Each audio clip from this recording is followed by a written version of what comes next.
Actually, itong tanim na to, sabi nung nag-breed po nito, ito po ay nagso-survive po kahit sa Africa.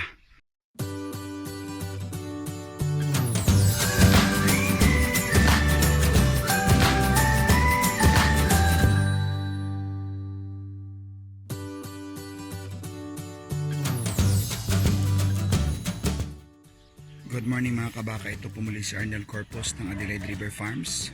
Ito po exactly 2 weeks after po na ma-harvest natin, makita po ninyo, ayan, tumubo na po ulit ang ating giant grass. Ayan, makita po ninyo.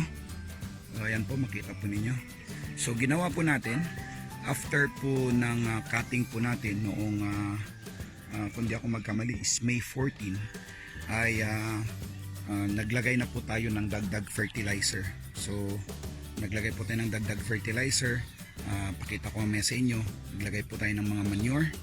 At ito po ang huling ginawa po natin ay hinil up po natin. So naglagay po tayo ng inaraw po na yung gilid, inararaw po natin yung gilid para po sabi nga nung kaibigan ko na nag-advise sa akin, kasi hindi po naman tayo agriculturist, ay para daw po magkaroon po ng disruption yung lupa, para imbes po na compacted siya ay ma-pulverize ng konti para po lalong tumibay yung kanyang root system. Ibig sabihin po niyan, at saka pag umulan po, mas maganda po yung absorption nung roots, no? Nakita nyo, 2 weeks, ayan na po. This is almost siguro mga 1.5 feet na po ang tangkad sa loob lamang po ng 2 linggo. So ayan po, makita ninyo, inararo na po natin yung gilid niyan, hinil up po natin. At para po tumibay palalo ang kanyang root system, no? So may kaibigan po ako rito na tumutulong po sa akin at nag-advise po sa akin paano po gandahin at pataasin ang yield. Ito pong planting po namin dito, dahil gumamit po kami ng drip irrigation, do madalang po namin ginagamit ito. Pero tingnan nyo naman po yung klase ng lupa namin dito. Ito po ay lahar. Ayan. Wala pong moisture ito. Napaka-dry po ng lupa na to. Pero kunting-kunti lang po ang requirements ng tanim na to.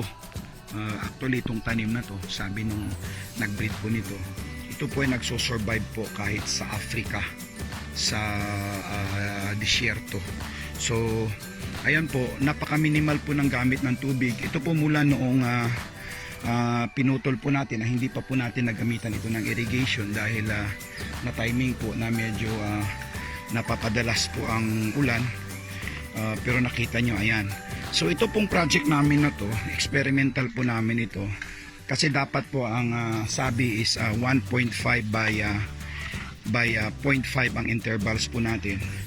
Ito pong ginawa namin, ito po ay 1.8, pero dinikit po namin ng 0.5 yung row dito. Ayan. Ang concept po nito, maluwag po siya sa ngayon, dahil kung nakakuha po tayo ng mga 35 tons doon sa first harvest po natin per hectare, ito po yung second, in-expect po natin mas tataas pa po. So ito, makita nyo po, ito po yung nilagyan po natin ng mga cattle manure. Makita po nyo, dito po yung cattle manure po natin. Ayan. At yan po ay malaking bagay, kasi dito sa Adelaide River Farms po ay zero waste po tayo. So ibig sabihin po nyan, itong damo na to ay papakain po natin sa baka, and then yun naman pong tain ng baka ay gagamitin po natin para po sa fertilizer po ng ating giant grass. So ayan po, makita po ninyo, 2 weeks pa lang, hindi pa po natin napapaandar ang ating drip irrigation, pero green na po dahil umepekto na po yung abono na nilagay po natin last week. Timing po nung nag-abuno po tayo ay umulan, plus of course, sabi nga nung kaibigan ko, isa rin po sa isang rason kung bakit nagkakaroon po tayo ng healing up, ay para po yung abono ay matakpan at hindi po mag-evaporate. So ayan, nakita po ninyo, 2 weeks.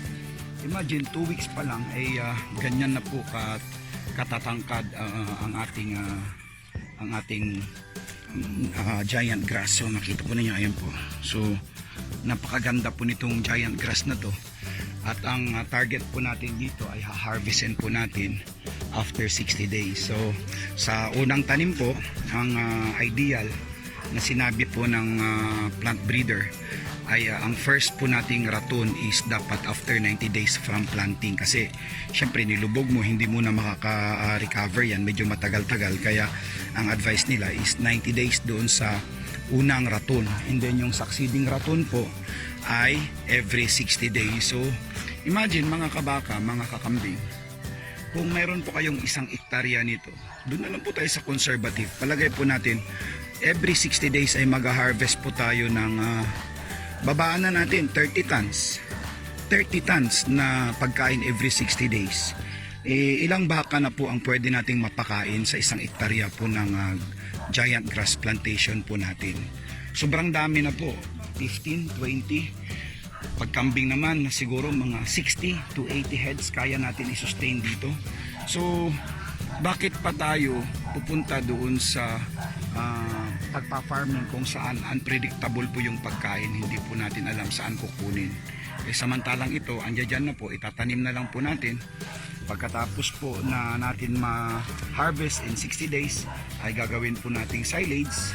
So hindi na po tayo umaasa doon sa cut and carry, kasi ang malaking problema po natin sa cut and carry is yung pag-maintain ng consistency, no?